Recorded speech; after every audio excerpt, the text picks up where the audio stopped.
An interesting phenomena comes, and these are just the example to when we get into the supply chain concept. Say, for example, you need a distribution, you need a product, and in how many days this product will reach to you, for example. Correct? Some product may reach you within 1 day, finished good may reach you in 1 day. Sometimes it may reach you in a month. Take an example here. There is a finished good ready. For example, take a car or take the garments. Okay, take any brand that need to be sold in USA and Canada, and the goods are manufactured in India, for example, and they are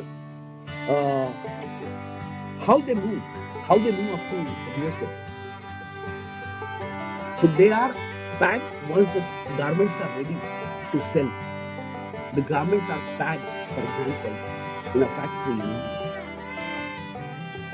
It may take around 5 days for the inland transportation to reach to the port.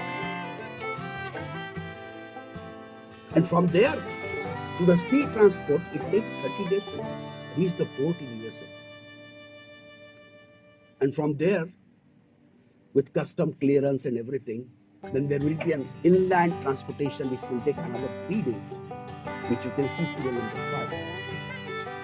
And then it reaches to the warehouses on 47th day. From the previous slide and this slide, I'm just trying to explain one thing, that industry process cycle and industry life cycle or a product life cycle has multiple components to handle and multiple timelines to handle.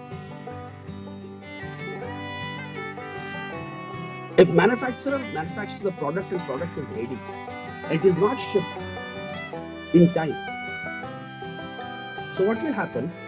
He doesn't have the place for inventory to keep the product. So next day, probably because he do not have the place to keep the product, he may have to reduce his production for the next day because his inventories are very high. There is no place to keep the finished goods.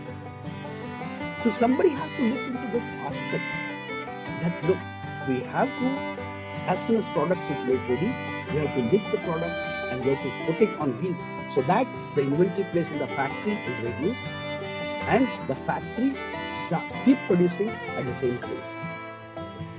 And at the same time, we are able to respect the customer demand, destination demand, so the product should reach.